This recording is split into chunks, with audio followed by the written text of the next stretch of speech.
दर्शकों ब्रेक तो बाद स्वागत है जी। डॉक्टर साहब साडी पहली ईमेल आई है न्यूयॉर्क तो डॉक्टर अरविंदर सिंह जी दी। ਇਹ ਸਕਾਟਲੈਂਡ ਦੇ NRIs ਬਾਰੇ ਲਿਖਦੇ ਹਨ, ਭਾਵੇਂ NRI ਇਸ ਮੁੱਦੇ ਦੇ ਹੱਕ ਵਿੱਚ ਹੋਣ ਜਾਂ ਨਹੀਂ, ਉਹ ਬਿਲਕੁਲ ਬੇਮਤਲਬ ਹੈ। ਸਾਨੂੰ ਆਪਣੇ ਸਿੱਖ ਹੋਮਲੈਂਡ ਵੱਲ ਦੇਖਦਿਆਂ ਆਜ਼ਾਦ ਸਕਾਟਲੈਂਡ ਨਾਲ ਖੜਨਾ ਚਾਹੀਦਾ ਹੈ, ਚਾਹੇ 18 ਸਤੰਬਰ ਨੂੰ ਫੈਸਲਾ ਕੋਈ ਵੀ ਹੋਵੇ। ਜੇ ਸਾਡੀ ਜਦੋਜਹਿਦ ਕਿਸੇ ਸਮੇਂ ਇਹਨਾਂ ਹਾਲਾਤਾਂ 'ਚ ਆ ਪਹੁੰਚਦੀ ਹੈ ਕਿ ਸਾਨੂੰ ਅੰਤਰਰਾਸ਼ਟਰੀ ਮਦਦ ਦੀ ਲੋੜ ਪਵੇ, ਸਾਡੇ ਲਈ ਫਿਰ ਇਹ ਇੱਕ ਰਿਕਾਰਡ ਹੋਵੇਗਾ ਜਿਸ ਦਾ ਅਸੀਂ ਸਹਾਰਾ ਲੈ ਸਕਾਂਗੇ ਬਿਨਾਂ ਕਿਸੇ ਨਤੀਜੇ ਦੀ ਪਰਵਾਹ ਕੀਤੇ। ਸਾਨੂੰ ਆਜ਼ਾਦ ਸਕਾਟਲੈਂਡ ਦੀ ਹਮਾਇਤ ਕਰਨੀ ਚਾਹੀਦੀ ਹੈ ਜੀ। ਡਾਕਟਰ ਸਾਹਿਬ ਅਸੀਂ ਆਲਰੇਡੀ ਇਸ ਮੁੱਦੇ ਨੂੰ ਡਿਸਕਸ ਕਰ ਚੁੱਕੇ ਹਾਂ। ਡਾਕਟਰ ਅਰਵਿੰਦਰ ਸਿੰਘ ਜੀ ਦਾ ਬਹੁਤ ਬਹੁਤ ਧੰਨਵਾਦ ਜੀ ਕਿ ਉਹਨਾਂ ਨੇ ਇਸ ਦੇ ਉੱਤੇ ਇਨੀਸ਼ੀਏਟਿਵ ਵੀ ਲਿਆ, ਉਹਨਾਂ ਨੇ ਲੈਟਰ ਵੀ ਡਰਾਫਟ ਕੀਤਾ ਔਰ ਜਿਵੇਂ ਵਿਦਿਨ 24 ਆਵਰਸ ਰਿਸਪੌਂਸ ਵੀ ਆਇਆ ਜੀ। ਸੋ ਉਹਨੇ ਸਾਨੂੰ ਵੀ ਇਨਸਪਾਇਰ ਕੀਤਾ ਕਿ ਅਸੀਂ ਇਹ ਪਬਲਿਕ ਕਾਲ ਦਿੱਤੀ ਹੈ ਜੀ। ਸੋ ਬਾਕੀ ਆਉਣ ਵਾਲੇ ਦਿਨਾਂ 'ਚ ਅਸੀਂ ਇਸ 'ਤੇ ਥੋੜ੍ਹਾ ਬਹੁਤ ਹੋਰ ਵੀ ਫੋਕਸ ਕਰਾਂਗੇ ਜੀ। ਸੋ ਡਾਕਟਰ ਸਾਹਿਬ ਦਾ ਬਹੁਤ ਬਹੁਤ ਧੰਨਵਾਦ ਜੀ। ਸਾਡੀ ਅਗਲੀ ਈਮੇਲ ਆਈ ਹੈ ਵੀਰ ਸਮਰਾਟ ਸਿੰਘ ਰਾਠੌਰ ਜੀ ਦੀ। ਇਹ ਲਿਖਦੇ ਹਨ, ਡਾਕਟਰ ਅਮਰਜੀਤ ਸਿੰਘ ਜੀ ਸਤਿ ਸ਼੍ਰੀ ਅਕਾਲ। ਸਤਿ ਸ਼੍ਰੀ ਅਕਾਲ। ਧੰਨਵਾਦ, ਤੁਸੀਂ ਮੇਰੀ ਈਮੇਲ ਦਾ ਜਵਾਬ ਦਿੱਤਾ। ਅੱਜ ਇੱਕ ਹੋਰ ਇਸ਼ੂ ਮੈਂ ਤੁਹਾਡੇ ਲਈ ਲੈ ਕੇ ਆਇਆ ਹਾਂ। ਅੱਜ ਸਾਡੇ ਪ੍ਰਧਾਨ ਮੰਤਰੀ ਆਦਰਨੀय ਸ਼੍ਰੀ ਨਰਿੰਦਰ ਭਾਈ ਮੋਦੀ ਜੀ ਨੇ ਬਹੁਤ ਹੀ ਵਧੀਆ ਡਿਸੀਜਨ ਲਿੱਤਾ। ਉਹਨੇ ਪਾਕਿਸਤਾਨ ਦੇ ਨਾਲ ਕਸ਼ਮੀਰ ਇਸ਼ੂ ਦੀ ਗੱਲ ਨੂੰ ਰੱਦ ਕਰ ਦਿੱਤਾ ਹੈ। ਆਪ ਹੁਣ ਕਹਿ ਸਕਦੇ ਹੋ ਕਿ ਸਾਡੇ ਲਈ ਅੱਛੇ ਦਿਨ ਆਏਂਗੇ। ਬਹੁਤ ਸਮੇਂ ਬਾਅਦ ਸਾਨੂੰ ਇੱਕ ਅੱਛਾ ਲੀਡਰ ਮਿਲਿਆ ਜਿਨੇ ਸਾਨੂੰ ਇਹ ਅਹਿਸਾਸ ਕਰਵਾਇਆ ਹੈ ਭਲੇ ਹੀ ਸਾਡੇ ਪਾਸ 'ਚ ਗੁਲਾਮੀ ਹੈ, ਪਰ ਹੁਣ ਆਪਾਂ ਜ਼ਾਲਮ ਨੂੰ ਮੂੰਹ ਤੋੜ ਜਵਾਬ ਦੇਣਾ ਹੈ। ਮੈਂ ਤੇ ਇਹੀ ਚਾਹਾਂਗਾ ਮੋਦੀ ਸਾਹਿਬ ਵਰਗੇ ਲੀਡਰ ਹੀ ਦੇਸ਼ ਦਾ ਭਲਾ ਕਰ ਸਕਦੇ ਨੇ। ਨਾਲ ਹੀ ਨਾਲ ਤੁਹਾਨੂੰ ਇਹ ਵੀ ਅਹਿਸਾਸ ਹੋ ਗਿਆ ਹੋਵੇਗਾ ਕਿ ਜਦੋਂ ਆਪਾਂ ਕਸ਼ਮੀਰ ਜਿਹਦਾ ਬਹੁਤ ਵੱਡਾ ਇਸ਼ੂ ਹੈਗਾ ਉਹ ਆਪਾਂ ਕਦੇ ਹੀ ਆਜ਼ਾਦ ਨਹੀਂ ਕਰਾਂਗੇ ਤੇ ਤੁਸੀਂ ਖਾਲਿਸਤਾਨ ਤੇ ਭੁੱਲ ਹੀ ਜਾਓ। ਹਾਂ, ਤੁਸੀਂ ਪੰਜਾਬ ਆ ਜਾਓ, ਆਪਣੀ ਪੋਲੀਟੀਕਲ ਪਾਰਟੀ ਬਣਾਓ ਤੇ ਅਗਲਾ ਇਲੈਕਸ਼ਨ ਲੜੋ ਤੇ ਜਿੱਤੋ। ਇਸ ਤੇ ਸਾਨੂੰ ਕੋਈ ਇਤਰਾਜ਼ ਨਹੀਂ ਹੈਗਾ। ਸਾਨੂੰ ਵੀ ਇੱਕ ਨਵੀਂ ਪੋਲੀਟੀਕਲ ਪਾਰਟੀ ਪੰਜਾਬ 'ਚ ਦੇਖਣ ਨੂੰ ਮਿਲੇਗੀ। ਸਰ ਰਿਪਲਾਈ ਜ਼ਰੂਰ ਕਰਨਾ ਇਸ ਮੇਲ ਦਾ ਕਿਉਂਕਿ ਇਹ ਲੇਟੈਸਟ ਨਿਊਜ਼ ਹੈਗੀ ਜੀ। ਡਾਕਟਰ ਸਾਹਿਬ ਇਹਨਾਂ ਦਾ ਵੀਰ ਸਮਰਾਟ ਸਿੰਘ ਰਾਠੌਰ ਜੀ ਦਾ ਬਹੁਤ ਬਹੁਤ ਧੰਨਵਾਦ। ਇਹ ਲਿਖਦੇ ਤਾਂ ਕਈ ਵਾਰ ਨੇ ਪਰ ਕਈ ਵਾਰ ਕੁਛ ਬਹੁਤਾ ਉਹਦੇ 'ਚ ਹੁੰਦਾ ਨਹੀਂ ਅਦਰ ਦੈਨ ਕਿ ਜ਼ਹਿਰ ਦਾ ਉਗਲਣਾ ਜੀ। ਇਹ ਮੈਨੂੰ ਲੱਗਾ ਥੋੜ੍ਹਾ ਜਿਹਾ ਵੀ ਜ਼ਹਿਰ ਤਾਂ ਹੈ ਪਰ ਕੋਬਰੇ ਦਾ ਨਹੀਂ ਹੈ, ਇਹ ਛੋਟੇ ਮੋਟੇ ਸਪੋਲੀਏ ਦਾ ਜੀ। ਅਤੇ ਇਹਨੂੰ ਮੈਂ ਚੁਣ ਲਿਆ ਇਸ ਲਿਖਤ ਨੂੰ। ਦੇਖੋ ਮੋਦੀ ਬਹੁਤ ਅੱਛਾ ਲੀਡਰ ਹੈ, ਬਹੁਤ ਤੁਹਾਨੂੰ ਮੁਬਾਰਕ। ਜਿਵੇਂ ਜਰਮਨ ਵਾਲਿਆਂ ਨੂੰ ਹਿਟਲਰ ਬਹੁਤ ਵਧੀਆ ਲੀਡਰ ਮਿਲਿਆ ਸੀ ਔਰ ਕਿਵੇਂ ਉਹ ਫਿਰ ਲੈ ਕੇ ਉਹਨੇ ਡੁੱਬਿਆ। ਸੋ ਜੇ ਰੱਬ ਨੇ ਖੈਰ ਰੱਖੀ ਤਾਂ ਤੁਹਾਡਾ ਲੀਡਰ ਇਹ ਤੁਹਾਡੀਆਂ ਕਈ ਪੁਸ਼ਤਾਂ ਨੂੰ ਲੈ ਕੇ ਡੁੱਬੇਗਾ ਜੀ ਔਰ ਤੁਹਾਨੂੰ ਫਿਰ ਜਿਹੜਾ ਪਤਾ ਲੱਗ ਜਾਏਗਾ ਵੀ ਅੱਛਾ ਲੀਡਰ ਕੀ ਹੁੰਦਾ ਜੀ।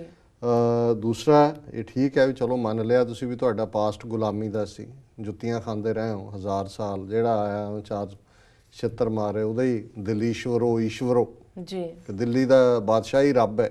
ਉੱਥੇ ਪਹੁੰਚ ਜਾਂਦੇ ਸੀ ਆਪਣੇ ਧੀਆਂ ਭੈਣਾਂ ਦੇ ਡੋਲੇ ਲੈ ਕੇ ਕਿ ਜੀ ਜਨਾਬ ਆ ਗਏ ਜਹਾਂ ਪਨਾਹ ਤੁਹਾਡੀ ਸ਼ਰਨ 'ਚ। ਸੋ ਹੁਣ ਘੱਟੋ ਘੱਟ ਤੁਸੀਂ ਜ਼ਾਲਮ ਨੂੰ ਮੂੰਹ ਤੋੜ ਜਵਾਬ ਦੇਣ ਦੀ ਗੱਲ ਕੀਤੀ ਹੈ। ਜੇ ਮੂੰਹ ਤੋੜ ਤਾਂ ਜੁੱਤੀਆਂ ਜੇ 62 'ਚ ਖਾ ਕੇ ਹਟੇ ਹੋ ਚੀਨ ਤੋਂ ਔਰ ਉਹਨਾਂ ਦੇ ਕੋਲ ਕਿੰਨੇ ਹਜ਼ਾਰ 60 ਜਾਂ 70 ਹਜ਼ਾਰ ਸਕੁਅਰ ਕਿਲੋਮੀਟਰ ਟੈਰੀਟਰੀ ਹੈ ਜਿਹੜੀ ਅਜੇ ਤੁਹਾਡੀ ਪਾਰਲੀਮੈਂਟ ਨੇ ਮਤਾ ਪਾਸ ਕੀਤਾ ਸੀ ਕਿ ਅਸੀਂ ਭਾਰਤ ਮਾਂ ਦੇ ਸਪੂਤ ਨਹੀਂ, ਜੇ ਅਸੀਂ 1-1 ਇੰਚ ਜਿਹੜੀ ਹੈ ਉਹ ਭਾਰਤ ਮਾਤਾ ਦੀ ਇਸ ਜ਼ਮੀਨ ਨੂੰ ਵਾਪਸ ਨਹੀਂ ਲਵਾਂਗੇ ਜੀ। ਸੋ ਆਪਣਾ ਮਤਾ ਕਢਾ ਲਓ ਜ਼ਰਾ ਪਾਰਲੀਮੈਂਟ 'ਚੋਂ। ਸੋ ਫਿਰ ਜਿਹੜਾ ਮਾਂ ਦੇ ਜੇ ਹੁਣ ਬਣਨਾ ਹੀ ਹੈ ਭਾਰਤ ਮਾਂ ਨੂੰ ਤੁਸੀਂ ਲੱਗੇ ਹੀ ਉਹ ਸ਼ਿੰਗਾਰਨ ਅਤੇ ਜਾਂ ਜਰਾ ਉਹਦਾ ਚੰਗੇ ਸਪੂਤ ਬਣੋ। ਕਪੂਤ ਬਣਨ ਦੀ ਕੀ ਲੋੜ ਹੈ। ਬਾਕੀ ਉਹਨਾਂ ਨੇ ਕਿਹਾ ਕਿ ਜੀ ਅਸੀਂ ਤਾਂ ਕਸ਼ਮੀਰ ਨਹੀਂ ਆਜ਼ਾਦ ਕਰਦੇ, ਤੁਹਾਨੂੰ ਕਿੱਥੋਂ ਆਜ਼ਾਦ ਕਰਾਂਗੇ ਜੀ। ਤੁਸੀਂ ਬੜੇ ਸ਼ਿਵਲਰਸ ਹੋ, ਇਹਨੂੰ ਸ਼ਿਵਲਰੀ ਕਹਿੰਦੇ ਨੇ। ਇੱਕ ਸ਼ਿਵਲਰੀ ਦਾ ਕਰੈਕਟਰ ਹੁੰਦਾ ਹੈ ਜਿਹਨੂੰ ਅਸੀਂ ਜਿਹੜਾ ਰਾਈਟ ਕਰੈਕਟਰ ਹੁੰਦਾ ਹੈ ਜਿਹਦੇ ਬਾਰੇ ਇਹ ਉੱਥੋਂ ਦੇ ਲੋਕਾਂ ਦੇ ਵਿੱਚ ਇਹ ਕਹਾਣੀ ਜਾਂ ਚਰਚਾ ਰਹੀ ਹੈ ਕਿ ਜੀ ਸਿਕੰਦਰ ਆਇਆ ਜਿਹਦਾ ਨਾਂ ਅਲੈਗਜ਼ੈਂਡਰ ਸੀ, ਉਹਨੇ ਪੋਰਸ ਸੀ ਬਾਦਸ਼ਾਹ ਉਸ ਖਿੱਤੇ ਦਾ ਜਿੱਥੇ ਅੱਜ ਲਹਿੰਦਾ ਪੰਜਾਬ ਹੈ ਜੀ। ਉਹਨੇ ਉਹਨੂੰ ਹਰਾ ਦਿੱਤਾ, ਪੋਰਸ ਨੂੰ ਕੈਦ ਕਰ ਲਿਆ, ਫੜ ਲਿਆ ਅਤੇ ਸਿਕੰਦਰ ਨੇ ਉਹਨੂੰ ਪੁੱਛਿਆ ਕਿ ਦੱਸ, ਉਹਨੂੰ ਉਹਦੀ ਹੱਥਕੜੀਆਂ ਬੇੜੀਆਂ 'ਚ ਉਹਨੂੰ ਲਿਆਂਦਾ ਉਹਦੇ ਦਰਬਾਰ 'ਚ ਕਿ ਦੱਸ ਤੇਰੇ ਨਾਲ ਕੀ ਸਲੂਕ ਕੀਤਾ ਜਾਏ। ਅਤੇ ਅੱਗੋਂ ਪੋਰਸ ਨੇ ਕਿਹਾ ਕਿ ਵੀ ਜਿਹੜਾ ਇੱਕ ਬਹਾਦਰ ਆਦਮੀ ਦੇ ਨਾਲ ਕਰਦਾ ਜੀ। ਸੋ ਸਿਕੰਦਰ ਇੰਨਾ ਕੁ ਪ੍ਰਭਾਵਿਤ ਹੋਇਆ ਉਹਨੇ ਉਹਨੂੰ ਛੱਡਤਾ, ਉਹਨੇ ਉਹਦਾ ਰਾਜ ਵੀ ਉਹਨੂੰ ਵਾਪਸ ਕਰਤਾ। ਇਹਨੂੰ ਸ਼ਿਵਲਰੀ ਕਹਿੰਦੇ ਨੇ ਕਿ ਜਿੱਥੇ ਜਦੋਂ ਤੁਹਾਡੇ ਕੋਲ ਈਵਨ ਤੁਸੀਂ ਉਸ ਥਾਂ ਤੇ ਵੀ ਹੁੰਦੇ ਹੋ।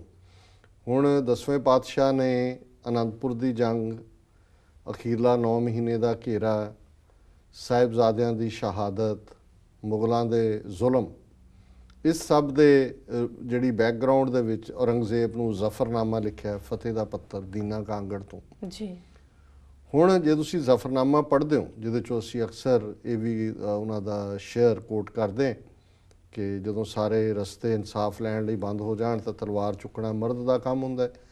ਸੋ ਉਹ ਸ਼ੇਅਰ ਅਕਸਰ ਚੁੰਕਾਰ ਅਜ਼ ਹਮਾ ਹੀਲ ਤੇ ਦਰਗੁਜ਼ਸਤ ਹਲਾਲ ਅਸਤ ਬੁਰਦਨ ਬਾ ਸ਼ਮਸ਼ੀਰੇ ਦਸ। ਪਰ ਜਿਹੜੀ ਗੱਲ ਮੈਂ ਸ਼ਿਵਲਰੀ ਦੇ ਹਵਾਲੇ ਨਾਲ ਕਹਿਣਾ ਚਾਹੁੰਦਾ, ਉਹਦੇ 'ਚ ਔਰੰਗਜ਼ੇਬ ਦੀ ਬਹਾਦਰੀ ਦੀ ਤਾਰੀਫ ਵੀ ਕੀਤੀ ਹੈ, ਉਸ ਦੇ ਚੰਗੇ ਗੁਣਾਂ ਨੂੰ ਵੀ ਜਿਹੜਾ ਉਹ ਸਰਾਹਿਆ, ਫਿਰ ਉਹਨੂੰ ਨਰਕ ਦੁਆਰਾ ਵੀ ਦਿਖਾਇਆ, ਉਹਨੂੰ ਸ਼ਰਮ ਵੀ ਦਿੱਤੀ ਹੈ ਕਿ ਤੂੰ ਕਿਹੜੇ ਪਾਸਿਓਂ ਤੂੰ ਕੁਰਾਨ ਨੂੰ ਮੰਨਣ ਵਾਲਾ ਹੈ, ਤੇਰੀ ਆਹ ਕਰਤੂਤ, ਤੇਰੀ ਉਹ ਕਰਤੂਤ। ਪਰ ਇਹ ਹਮੇਸ਼ਾ ਸ਼ਿਵਲਰੀ ਹੁੰਦੀ ਹੈ ਕਿ ਜਦੋਂ ਤੁਸੀਂ ਦੁਸ਼ਮਣ ਦੇ ਵੀ ਜਿਹੜੀ ਉਹ ਤਾਰੀਫ ਕਰਦੇ ਹੋ। ਔਰ ਇਸੇ ਤਰ੍ਹਾਂ ਜਦੋਂ 10ਵੇਂ ਪਾਤਸ਼ਾਹ ਨੇ ਭੰਗਾਣੀ ਦੇ ਯੁੱਧ ਦੇ ਵਿੱਚ ਫਤਿਹ ਹਾਸਲ ਕੀਤੀ ਤੇ ਜਿਹੜਾ ਰਾਜਾ ਹਰੀ ਚੰਦ ਸ਼ਾਇਦ ਉਹਦਾ ਨਾਂ ਹੈ, ਮੈਂ ਸ਼ਾਇਦ ਗਲਤ ਨਾ ਹੋਵਾਂ, ਹੁਣ ਉਹਨੇ ਜਿਹੜਾ ਤੀਰ ਚਲਾਇਆ, ਤੀਰ ਛੱਡਿਆ, ਔਰ ਤੀਰ ਜਿਹੜਾ ਜਿਵੇਂ ਗੁਰੂ ਸਾਹਿਬ ਨੇ ਉਸ ਜੰਗ ਦੇ ਬਿਆਨ 'ਚ ਕਿਹਾ ਕਿ ਉਹਨਾਂ ਦੀ ਜਿਹੜੀ ਪੱਟੀ ਸੀ ਜਿਹੜੀ ਬੈਲਟ, ਉਹਨੂੰ ਚੀਰ ਕੇ ਜਿਹੜਾ ਉਹਨੇ ਮਾਸ ਨੂੰ ਛੋਇਆ, ਖੂਨ ਦੀ ਤਤੀਰੀ ਵੀ ਵਗੀ ਜੀ। ਔਰ ਉਹਨਾਂ ਨੇ ਉਹਨੂੰ ਵੀਰ ਹਰੀ ਚੰਦ ਕਿਹਾ, ਵੀ ਬਹਾਦਰ ਹਰੀ ਚੰਦ। ਫਿਰ ਉਹਨਾਂ ਨੇ ਜਬੈ ਬਾਣ ਲੱਗ ਗਿਓ ਤਬੈ ਰੋਸ ਜਾਗਿਓ, ਜਦੋਂ ਅਸੀਂ ਇਹ ਪੜ੍ਹਦੇ ਹਾਂ ਵੀ 10ਵੇਂ ਪਾਤਸ਼ਾਹ ਕਹਿੰਦੇ ਜੋ ਬਾਣ ਜਦੋਂ ਤੀਰ ਲੱਗਿਆ ਫਿਰ ਰੋਸ ਜਾਗਿਆ, ਫਿਰ ਗੁਰੂ ਸਾਹਿਬ ਨੇ ਖਿੱਚ ਕੇ ਤੀਰ ਮਾਰਿਆ ਤੇ ਉਹਨੂੰ ਥੱਲੇ ਸੁੱਟ ਲਿਆ, ਘੋੜੇ ਤੋਂ ਮਰ ਗਿਆ ਜੀ। ਪਰ ਉਹਦੇ 'ਚ ਵੀ ਉਹਨਾਂ ਨੇ ਉਹਨੂੰ ਬਹਾਦਰ ਦੀ ਉਪਮਾ ਦਿੱਤੀ। ਸੋ ਇਹ ਸ਼ਿਵਲਰੀ ਹੁੰਦੀ। 6ਵੇਂ ਪਾਤਸ਼ਾਹ ਪੈਂਦੇ ਖਾਨ, ਉਸ ਨੂੰ ਹੱਥੀਂ ਪਾਲਿਆ, ਦੂਜਾ ਟ੍ਰੇਟਰ ਹੋ ਗਿਆ, ਫੌਜ ਲੈ ਕੇ ਚੜ੍ਹ ਆਇਆ। ਚੌਥੀ ਲੜਾਈ ਕਰਤਾਰਪੁਰ ਦੀ ਜੰਗ, ਜਿਹੜਾ ਜਲੰਧਰ ਦੇ ਨੇੜੇ ਕਰਤਾਰਪੁਰ ਹੈ, ਹੋਈ ਜੀ। ਡਿਊਲ 1 to 1 ਪੈਂਦੇ ਖਾਨ ਨੇ ਚੈਲੰਜ ਕੀਤਾ ਵੀ ਐਵੇਂ ਕਿਉਂ ਮਰਵਾ ਰਹੇ ਹੋ, ਦੋਨੋਂ ਬਾਅਦ ਸਿੱਧੇ ਆਓ ਮੇਰੇ ਸਾਹਮਣੇ। ਹੁਣ ਉਸ ਲੜਾਈ ਦੇ ਵਿੱਚ ਅਲਟੀਮੇਟਲੀ ਪੈਂਦੇ ਗੁਰੂ ਸਾਹਿਬ ਦਾ ਸੀ ਕਿ ਵਾਰ ਕਰ, ਉਹਨੇ ਕੀਤਾ, ਫੇਲ ਹੋਇਆ, ਗੁਰੂ ਸਾਹਿਬ ਨੇ ਕੀਤਾ, ਥੱਲੇ ਡਿੱਗ ਪਿਆ, ਹੁਣ ਮਰ ਰਿਹਾ ਉਹਦੇ, ਔਰ ਸੂਰਜ ਢਲਣ ਤੇ ਆ ਗਿਆ, ਸੂਰਜ ਛੁਪਣ ਤੇ ਆ ਗਿਆ। ਹੁਣ 6ਵੇਂ ਪਾਤਸ਼ਾਹ ਨੇ ਉਸ ਵੇਲੇ ਆਪਣੀ ਢਾਲ ਜਿਹੜੀ ਹੈ ਉਹਦੇ ਮੂੰਹ ਦੇ ਅੱਗੇ ਕਰ ਦਿੱਤੀ ਕਿ ਉਹਦੇ ਤੇ ਧੁੱਪ ਰੌਸ਼ਨੀ ਪੈ ਰਹੀ ਹੈ ਜੀ। ਔਰ ਉਹ ਪੈਂਦੇ ਖਾਨ ਨੂੰ ਕਹਿੰਦੇ ਨੇ ਵੀ ਪੈਂਦੇ ਖਾਨ ਤੇਰੇ ਨਾਲ ਸਾਡਾ ਬੜਾ ਪਿਆਰ ਸੀ, ਤਾਂ ਹੁਣ ਤੇਰਾ ਅਖੀਰਲਾ ਵਕਤ ਆ ਗਿਆ, ਤੂੰ ਕਲਮਾ ਪੜ੍ਹ ਅਖੀਰ ਵੇਲੇ ਦਾ ਜੀ। ਤੇ ਉਹਨੇ ਜਿਵੇਂ ਪ੍ਰੋਫੈਸਰ ਪੂਰਨ ਸਿੰਘ ਨੇ ਲਿਖਿਆ ਕਿ ਉਹ ਇੱਕ ਮੂਵਮੈਂਟ ਆਫ ਰਿਗਰੈਟ ਵੀ ਹੁੰਦੀ ਹੈ, ਫॉरगिवनेस ਵੀ ਹੁੰਦੀ ਹੈ ਜੀ ਜੀ। ਤੇ ਉਹਦੇ 'ਚ ਅੰਗਰੇਜ਼ੀ ਟਰਾਂਸਲੇਸ਼ਨ 'ਚ ਪ੍ਰੋਫੈਸਰ ਪੂਰਨ ਸਿੰਘ ਲਿਖਦੇ ਨੇ ਕਿ ਉਹ ਕਹਿੰਦਾ ਹੈ ਕਿ ਉਹ ਗੁਰੂ ਦਾਈ ਸੌਰਡ ਇਜ਼ ਮਾਈ ਕਲਮਾ, ਕਿ ਉਹ ਗੁਰੂ ਸਾਹਿਬ ਤੁਹਾਡੀ ਤਲਵਾਰ ਹੀ ਮੇਰਾ ਕਲਮ ਹੈ, ਕਿ ਉਹਨੇ ਮੈਨੂੰ ਮੁਕਤ ਕਰ ਦਿੱਤਾ। ਸੋ ਇਹ ਸ਼ਿਵਲਰੀ ਹੁੰਦੀ ਹੈ ਕਿ ਵੀ ਤੁਸੀਂ ਜਿਹੜਾ ਰਾਈਵਲ ਵੀ ਬਣ ਗਿਆ, ਦੂਜਾ ਵੀ ਹੈ, ਉਹਦੇ ਲਈ ਵੀ ਇਹ ਜਿੰਨੀਆਂ ਮੈਂ ਗਿਣਾਈਆਂ ਨੇ ਚੀਜ਼ਾਂ, ਇਹ ਸਾਡੇ ਇਹਨਾਂ ਬਹੁ ਗਿਣਤੀ ਹਿੰਦੂ ਭਰਾਵਾਂ 'ਚ ਇਹਨਾਂ ਨੇ ਕਦੇ ਵੀ ਆਪਣੇ ਇਤਿਹਾਸ 'ਚ ਸ਼ਿਵਲਰੀ ਨਹੀਂ ਦਿਖਾਈ।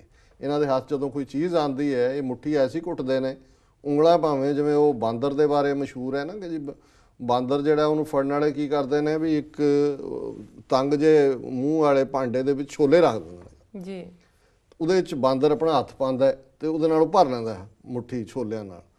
ਹੁਣ ਜਦੋਂ ਉਹ ਕੱਢਣਾ ਚਾਹੁੰਦਾ ਭਰੀ ਹੋਈ, ਉਹ ਕਿਉਂਕਿ ਮੂੰਹ ਦਾ ਤੰਗ ਹੁੰਦਾ ਉਹ ਕੱਢ ਨਹੀਂ ਸਕਦਾ, ਤੇ ਉਹ ਬਾਂਦਰ ਜਿਹੜਾ ਗਰੀਡੀ ਲਾਲਚੀ ਉਹ ਛੱਡਦਾ ਹੈ ਨਹੀਂ ਉਹਨੂੰ, ਛੋਲੇ ਛੱਡ ਕੇ ਉਹ ਆ ਕੇ ਉਹਨੂੰ ਫੜ ਲੈਂਦੇ ਨੇ ਜੀ। ਸੋ ਇਹ ਤੁਸੀਂ ਸ਼ਿਵਲਰਸ ਨਹੀਂ ਹੈਗੇ, ਤੁਸੀਂ ਬਾਂਦਰ ਹੋ ਕਿ ਵੀ ਤੁਸੀਂ ਉਹ ਮੁੱਠੀ ਭਰੀ, ਤੁਹਾਡੇ ਹੱਥ 'ਚ ਅੱਜ ਪਾਵਰ ਆਈ ਹੈ, ਤੁਸੀਂ ਧਮਕੀ ਦੇ ਰਹੇ ਹੋ ਕਿ ਜੀ ਕਸ਼ਮੀਰ ਨਹੀਂ ਅਸੀਂ ਛੱਡਿਆ, ਤੁਹਾਨੂੰ ਕਿਵੇਂ ਛੱਡਾਂਗੇ।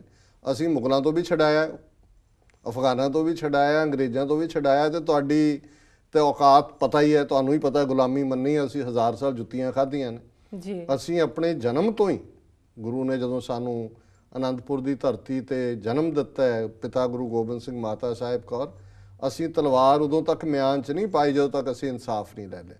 ਔਰ ਜਦੋਂ ਅਸੀਂ ਇਨਸਾਫ ਲਿਆ, ਅਸੀਂ ਮੁਸਲਮਾਨਾਂ ਨਾਲ, ਤੁਹਾਡੀ ਕੌਮ ਨਾਲ, ਤੁਹਾਨੂੰ ਬਰਾਬਰ ਜਿਹੜਾ ਉਹ ਪਾਵਰ ਦੇ ਕੇਕ 'ਚੋਂ ਸ਼ੇਅਰ ਦਿੱਤੇ। ਪਰ ਇਹ ਤੁਹਾਡੇ 'ਚ ਨਹੀਂ ਹੈ ਸ਼ਿਵ, ਤੁਸੀਂ ਜਿਹੜੀ ਹੈ ਉਹ ਬਾਂਦਰ ਹੋ, ਤੁਸੀਂ ਤਾਂ ਉਹ ਛੋਲੇ ਛੱਡਣੇ ਨਹੀਂ ਹੈ, ਔਰ ਬਾਂਦਰ ਨੇ ਕਾਬੂ ਹੋਣਾ ਹੈ ਸ਼ਿਕਾਰੀ ਦੇ, ਇਹ ਤੁਹਾਡਾ ਕਰੈਕਟਰ ਹੈ ਜੀ। ਔਰ ਬਾਕੀ ਉਹਨਾਂ ਨੇ ਸਾਨੂੰ ਸੱਦਾ ਦਿੱਤਾ ਹੈ ਕਿ ਜੀ ਪੰਜਾਬ ਆਓ, ਪਾਰਟੀ ਬਣਾਓ, ਇਲੈਕਸ਼ਨ ਲੜੋ। ਜ਼ਰੂਰ ਆਵਾਂਗੇ ਪੰਜਾਬ, ਪਾਰਟੀ ਬਣਾਉਣ ਲਈ ਨਹੀਂ, ਆਜ਼ਾਦੀ ਦਾ ਝੰਡਾ ਝੁਲਾਉਣ ਦੇ ਲਈ।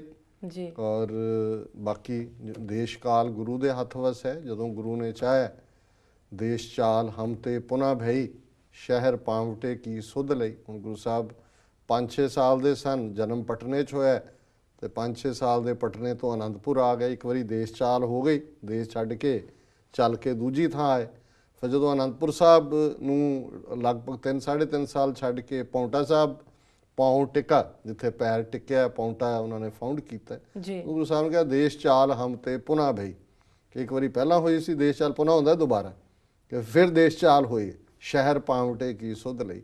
ਸੋ ਇੱਕ ਵਾਰੀ ਗੁਰੂ ਦੇ ਉਸ ਹੁਕਮ ਦੇ ਥੱਲੇ ਨੱਕ ਨੱਥ ਖਸਮ ਹੱਥ ਕਿਰਤ ਧੱਕੇ ਦੇ, ਜਹਾਂ ਦਾਣੇ ਤਹਾਂ ਖਾਣੇ ਨਾਨਕਾ ਸੱਚ ਹੈ। ਇੱਕ ਵਾਰੀ ਦੇਸ਼ ਚਾਲ ਹੋਈ ਹੈ, ਸਮੁੰਦਰ ਟਾਪਾ ਹੈ, ਜਦੋਂ ਅਕਾਲ ਪੁਰਖ ਨੇ ਚਾਹਿਆ ਫਿਰ ਉਹ ਵਾਪਸ ਹੋ ਜਾਏਗੀ। ਤੇ ਤੁਸੀਂ ਏਡਾ ਫਿਕਰ ਨਾ ਕਰੋ, ਤੁਹਾਡੀਆਂ ਸਿਆਸੀ ਪਾਰਟੀਆਂ ਤੁਹਾਨੂੰ ਮੁਬਾਰਕ, ਪਰ ਇੱਕ ਗੱਲ ਯਕੀਨ ਰੱਖੋ ਔਰ ਆਪਣੇ ਹਮ ਮਜ਼ਹਬਾਂ ਨੂੰ ਵੀ ਦੱਸ ਦਿਓ ਕਿ ਜੇ ਖਾਲਸੇ ਨੇ ਸਰਹੰਦ ਦੀ ਜ਼ੁਲਮ ਦੀ ਕੰਧ ਤੋੜੀ ਸੀ, ਜੇ ਦਰਾ ਖੈਬਰ ਤੇ ਜਾ ਕੇ ਉਸ ਖਿੱਤੇ ਨੂੰ ਜਿਹੜਾ ਕਿ ਹਮੇਸ਼ਾ ਆ ਕੇ ਕਦੇ ਹਰਮੰਦਰ ਢਾਣ ਦੇ ਲਈ ਆਏ ਸੀ, ਅਬਦਾਲੀ ਔਰ ਤੈਮੂਰ ਔਰ ਦੂਜੇ, ਉਹਨਾਂ ਨੂੰ ਸਜ਼ਾ ਯਾਫਤਾ ਕੀਤਾ ਸੀ, ਜੇ 21 ਸਾਲ ਊਧਮ ਸਿੰਘ ਨੂੰ ਨਹੀਂ ਭੁੱਲਿਆ ਕਿ ਮਾਈਕਲ ਔਡਵਾਇਰ ਗਵਰਨਰ ਉੱਥੇ ਜਾ ਕੇ ਸਜ਼ਾ ਦਿੱਤੀ ਸੀ ਤਾਂ ਉਹਨਾਂ ਦਾ ਬਿਸਤਰਾ ਜਿਹੜਾ ਗੋਲ ਕਰਵਾਇਆ ਸੀ, ਤੇ ਤੁਹਾਡੇ ਨਾਲ ਵੀ ਖਾਲਸਾ ਇਨਸਾਫ ਪੂਰਾ ਕਰੇਗਾ।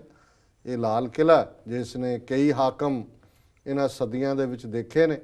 ਸੋ ਦਿੱਲੀ ਤਖਤ ਪਰ ਬਹਿਗੀ ਆਪ ਗੁਰੂ ਕੀ ਫੌਜ, ਛਤਰ ਚੁਲੇਂਗੇ ਸੀਸ ਪਰ ਬੜੀ ਕਰੇਗੀ ਮੌਜ।